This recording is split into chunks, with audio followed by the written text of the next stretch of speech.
আপনাদের সকলের কাছে প্রথমে সেই মায়েদের কাছে আমি ক্ষমা চেয়ে নেব যারা ফুল নিয়ে আমার জন্য দাঁড়িয়েছিলেন, কিন্তু আমি তাদের কাছ থেকে সেই পুষ্পবৃষ্টি নিতে পারিনি। সকালে 6:30 থেকে 7 কিলোমিটার হেঁটেছি এবং প্রায় 5 কিলো মতো এই ফুলের বৃষ্টি আমি নিয়েছি, কিন্তু এখন আর নিতে পারলাম না, কারণ এখন আর স্নান করবার উপায় নেই। কারণ আপনাদের কাছ থেকে এখনই আমার আরেক কেন্দ্র ক্যানিং পূর্বে চলে যেতে হবে। সেখানে অপেক্ষা করছেন আপনাদের আরেক তৃণমূল কংগ্রেসের প্রার্থী সায়নী ঘোষ। আমরা দুজনে গিয়ে আজকে তপশিলি সংলাপ অর্থাৎ তপশিলি জাতি উপজাতিদের নিয়ে কয়েক হাজার মানুষের একটি মিটিং রয়েছে। আমার সেখানে 7টার মধ্যে পৌঁছানোর কথা, হয়তো আমি পৌঁছাতে পারবো না সেই সময়। আমি চেষ্টা করব, তাই যারা আমাকে সাদরে বরণ করে নেওয়ার জন্য দাঁড়িয়েছিলেন তাদের ভালোবাসা, ইচ্ছা, আকাঙ্ক্ষাকে আমি সম্মান দিতে না পারার জন্য আমি সত্যিই তাদের কাছে ক্ষমা প্রার্থী। আশা করি আমার অপারগতা, আমার এই অনিচ্ছাকৃত না নেওয়া আপনারা নিশ্চয়ই ক্ষমা করে দেবেন। যদি এটা আমার শেষ মিটিং হতো, আমি সেই শুভেচ্ছাকে বরণ করে নিতাম, নিয়ে আমি আমার বাড়ির উদ্দেশ্যে যেতাম, কিন্তু আমার এখন অন্য জায়গায় মিটিং রয়েছে বলে আমি যেতে পারলাম না। এবারে আমি আপনাদের কাছে আমার মূল বক্তব্য পেশ করার জন্য অনুমতি চাইছি। দেখুন, মামাটি মানুষের সরকার মমতা বন্দ্যোপাধ্যায় আপনাদের আশীর্বাদ নিয়ে, শুভেচ্ছা নিয়ে, ভালোবাসা নিয়ে 2011 সালে ক্ষমতায় এসেছিলেন। ক্ষমতায় আসার পরে তিনি এই পশ্চিম বাংলার বিভিন্ন জেলা, বিভিন্ন ব্লক সবকিছুকে সার্বিক উন্নয়নের দিকে নজর দিয়েছিলেন। কিভাবে সার্বিক সেই উন্নয়ন? আপনাদের সামনের রাজপথ যাতে ভালোভাবে হয় তার রাজপথ তৈরি করার চেষ্টা করেছেন। আপনাদের প্রত্যেকের ঘরে ঘরে যাতে বিদ্যুৎ পৌঁছায় তার চেষ্টা করেছেন। আপনাদের ঘরে ঘরে মুখে মুখে পানীয় জল পৌঁছে দেওয়ার চেষ্টা করেছেন। বড় পথ রাজপথ তৈরি করার সাথে সাথে গ্রাম বাংলার গ্রাম পঞ্চায়েতের মাধ্যমে আপনাদের পাড়ার ছোট রাস্তা তৈরি হয়েছে, পানীয় জলের জন্য টিউবওয়েল বসানো হয়েছে, কোথাও কালভার্ট তৈরি করা হয়েছে। এইভাবে যখন গ্রাম বাংলার সার্বিক উন্নয়ন তিনি করছেন, ঠিক সেই সাথে সাথে তার মনে হলো আমার প্রতিটি পরিবারের কাছে পৌঁছানো দরকার। প্রতিটি পরিবারে কি করে পৌঁছেছেন তিনি? সেই পরিবারে যদি কোনো কৃষক পরিবার হয়, কৃষক পরিবারে কৃষকদের জন্য তিনি কৃষক বন্ধু তার প্রকল্প নিয়ে এসেছেন। তার যেটুকু পরিমাণ জমি, সেই জমির পরিমাণ অনুযায়ী ন্যূনতম 5,000 টাকা তিনি বছরে সরকারের কাছ থেকে কৃষক বন্ধুর মাধ্যমে তিনি পাচ্ছেন। কৃষক হওয়ার সাথে সাথে যদি সেই পরিবারে কেউ করে দিয়েছেন, এবং সেটাও কি, যদি এই অসংগঠিত শ্রমিক কাজ করতে গিয়ে তার যদি কোনো দুর্ঘটনা হয়, তাহলে মমতা বন্দ্যোপাধ্যায় সেই প্রকল্পের মধ্যে দিয়ে সেই পরিবারে 1 লক্ষ টাকা দেবেন ক্ষতিপূরণ হিসাবে। যদি কাজ করতে গিয়ে সে সম্পূর্ণভাবে পঙ্গু হয়ে যায়, অক্ষম হয়ে যায়, তাহলে 2 লক্ষ টাকা দেবেন। সেই পরিবারে যদি কেউ বিয়ে পড়ে, তার জন্য টাকার ব্যবস্থা আছে, একটা ন্যূনতম মূল্য 1000 টাকা মতো। আবার যদি কেউ এমএ পড়ে, তার জন্য কিন্তু অর্থ দেওয়ার ব্যবস্থা আছে সেই সামাজিক সুরক্ষা যোজনা। 60 বছর পরে সে যখন, আমি রিটায়ার যদি করতাম, 60 বছর পরে আমি পেনশন পেতাম। আর সামাজিক সুরক্ষা যোজনায় মমতা বন্দ্যোপাধ্যায়, আগে নিয়ম ছিল আপনি দেবেন 25 টাকা আর সরকার দেবে 30 টাকা। এখন আর আপনাকে একটি পয়সাও দিতে হয় না, সমস্ত টাকাটাই সরকার ভেবে উপহারের ব্যবস্থা করলেন। এরপরে আর কি ভাবলেন? যদি সেই পরিবারে কেউ প্রতিবন্ধী থাকে, অর্থাৎ যদি সে শারীরিকভাবে অক্ষম থাকে, তার জন্য মানবিক প্রকল্পের মধ্যে দিয়ে 1000 টাকা দেওয়ার ব্যবস্থা করলেন। আমরা বলি মমতা বন্দ্যোপাধ্যায়, জন্ম থেকে মৃত্যু আপনার সাথে। যদি কেউ গর্ভবতী মহিলা হন, তার পুষ্টির জন্য আপনারা জানেন আইসিডিএস এর যে সেন্টার আছে, সেখান থেকে একবেলা খাবার যায়, যাতে গর্ভবতী মা সুস্থ থাকে, পুষ্টি পায় এবং সুস্থ সন্তানের জন্ম দেয়। আপনারা জানেন সেই আইসিডিএস সেন্টারে ক্লাস 4 পর্যন্ত বাচ্চারা পড়াশোনার সুযোগ পায় এবং তারা যাতে অপুষ্টিতে না ভোগে তার জন্য সেই আইসিডিএস সেন্টার থেকে তারা খাবার পায়। আপনারা জানেন শুধু কন্যাশ্রী করেই মমতা বন্দ্যোপাধ্যায় ক্ষান্ত হননি। বাচ্চাদের জুতো, মোজা, ব্যাগ, জামা কাপড়, মিড ডে মিলের খাবার কি না দেয়নি, তারপরে সবুজ সাথী সাইকেল। তাহলে একটা পরিবারে দেখুন বাবার কথা ভেবেছে, তার ছেলে মেয়েদের পড়াশোনার কথা ভেবেছে, আবার সেই মহিলার সন্তান যিনি প্রসব করতে চলেছেন, গর্ভবতী মা, তার কথা, আসন্ন যে সন্তান যদি সে হাসপাতালে ইনস্টিটিউশনাল ডেলিভারি হয়, সাথে সাথে জন্মের সার্টিফিকেট দেওয়া হচ্ছে, 1000 টাকা দেওয়া হচ্ছে, তার হাতে একটি গাছ তুলে দেওয়া হচ্ছে। আপনি ভাবুন, এই সরকার, মমতা বন্দ্যোপাধ্যায়ের সরকার, মাত্র 12 বছর এর একটু বেশি আপনাদের আশীর্বাদ নিয়ে ক্ষমতায় এসেছে। তাহলে কি না করে দেয়নি? একটা পরিবার যদি 5 লক্ষ টাকা বাদই দেন, তাহলে কৃষকের যে বন্ধু তার থেকে 5000 টাকা, আর প্রতি মাসে আপনারা 1000 টাকা, তাহলে 12,000 টাকা এমনিই পান। আপনার বৌমা থাকলে তিনি 12,000 টাকা পান, তাহলে 24,000 25,000 টাকা একটা পরিবারে তিনি পৌঁছে যাচ্ছেন। আপনাদের কোনো রোজগার না থাকলেও রেশনের বিনামূল্যে রেশন আপনাদের হাতে তুলে দিচ্ছেন।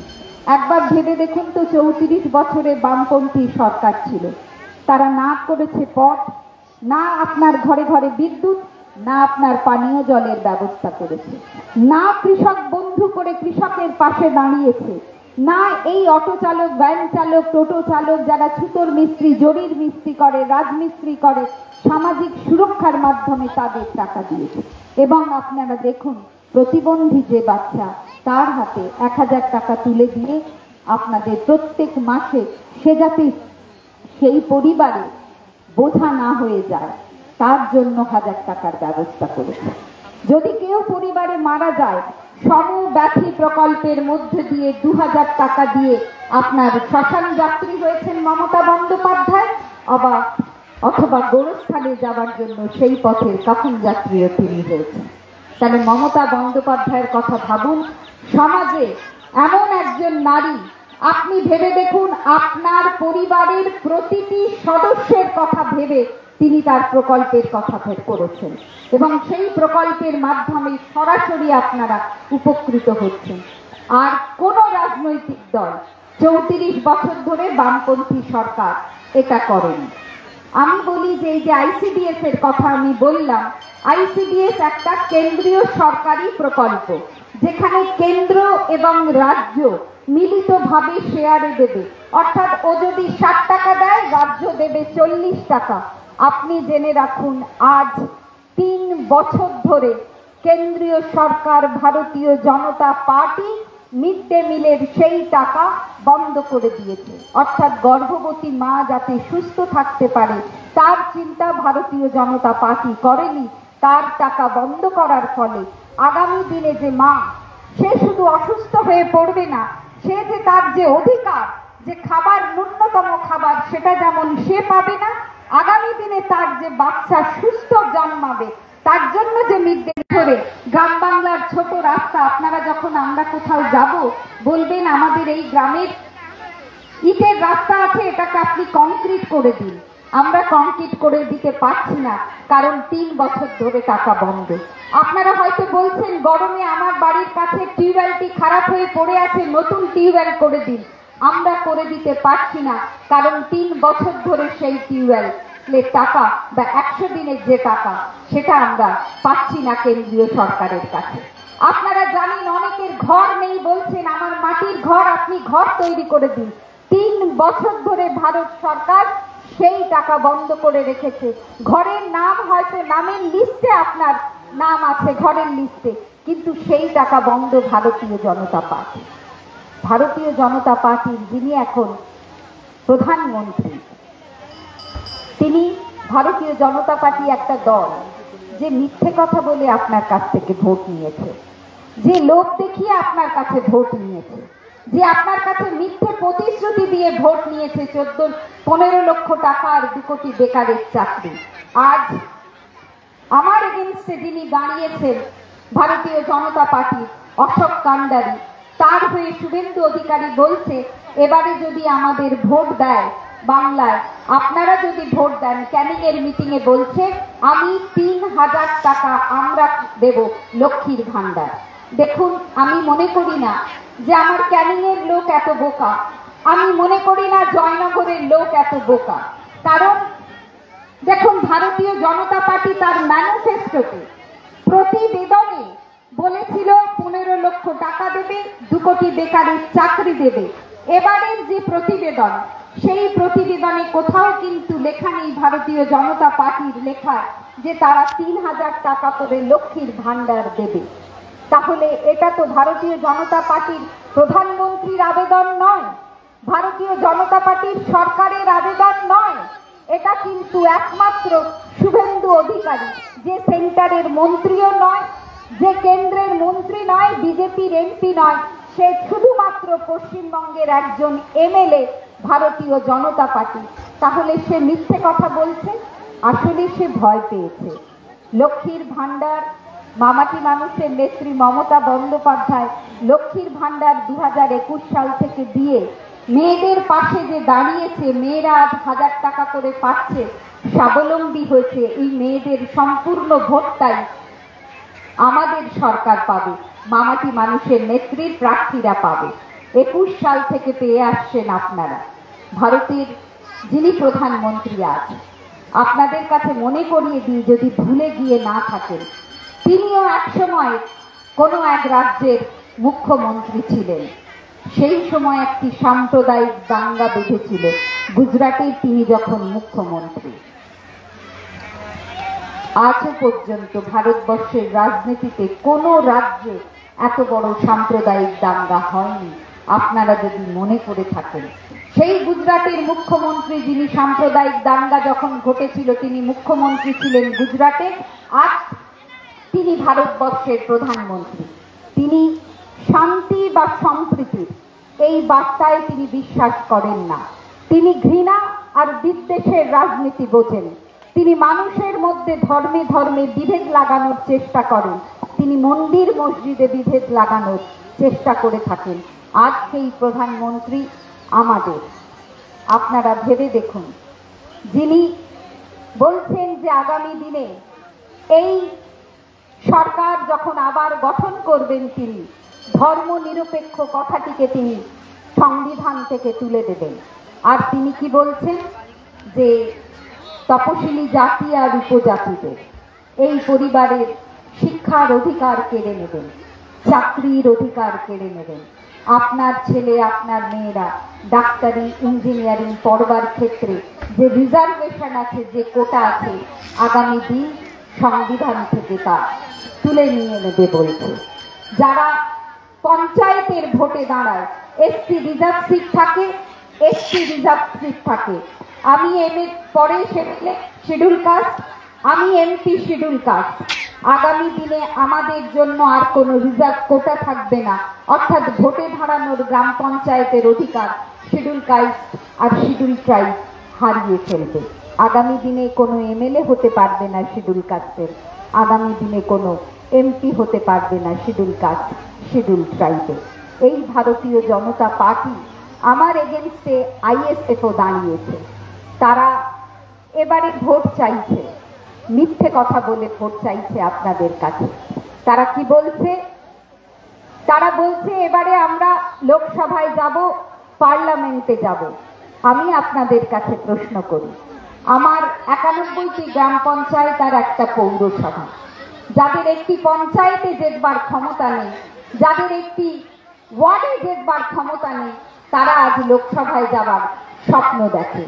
আপনারা জানেন কংগ্রেস তাদের থেকে সরে গিয়েছে, ভারতীয় অন্যান্য যে বামপন্থী দল তারা আইএসএফ এর কাছ থেকে সরে গিয়েছে। তাহলে তাদের কিন্তু হাত ধরবার কেউ নেই। তারা হচ্ছে সেকুলার মজলিস পার্টি, বিহারের একটি রাজনৈতিক দল, খাম তার হচ্ছে সিম্বল, এবং তারা রেকগনাইজ কোনো পার্টি নয়। পশ্চিমবঙ্গে এসেছে ভোট কাটাকাটির খেলায়। এবারে এই লোকসভা আসনে তারা দাঁড়িয়েছে, আরো কয়েকটা আসনে দাঁড়িয়েছে। ইতিপূর্বে হুঙ্কার দিয়েছিল ডায়মন্ড হারবারে সে দাঁড়াবে। আপনারা জানেন এই আইএসএফ এর যিনি লিডার, যে বর্তমানে ভাঙড় থেকে জিতে বিধায়ক হয়েছে, সে বলছে আমি ডায়মন্ড হারবারে দাঁড়াবো, কিন্তু ভয় পেয়ে পালিয়ে গিয়েছে। এখন কিন্তু আইএসএফ এর যে ক্যান্ডিডেট তিনি আর হননি ডায়মন্ড হারবারে, আর আমার কেন্দ্রে দাঁড়িয়ে স্বপ্ন দেখছে লোকসভায় যাবার। আমি আপনাদের কাছে প্রশ্ন করি, গণতন্ত্রের সব থেকে বড় উৎসব হলো নির্বাচন। আপনার সেই ভোটটি কি তাকে দেবেন যার এবারের ভোটে জমানত জব্দ হতে চলেছে? যে এই ভোটে যার জমানত জব্দ হবে তাকে কি আপনার মূল্যবান ভোটটি দিয়ে আপনি নষ্ট করবেন? আর এই যে ভারতীয় জনতা পার্টি যে ঘৃণা, যে বিদ্বেষে বীজ ছড়িয়ে দিচ্ছে মানুষের মধ্যে, ধর্মে ধর্মে আঘাত লাগানোর চেষ্টা করছে যারা, আর আগামী দিন আমি মনে করি মমতা বন্দ্যোপাধ্যায় দুর্গাপুজো করেছেন। সেই দুর্গাপুজো করার মধ্যে দিয়ে তিনি বিশ্বে আমাদের দুর্গাপুজোকে তিনি বিশ্বের দুর্গাপুজোতে পরিণত করেছেন। ক্লাব সংগঠনগুলোকে টাকা দিয়েছেন দুর্গাপুজো করবার জন্য। আপনারা জানেন পুরোহিতদের ভাতা দিচ্ছেন। আবার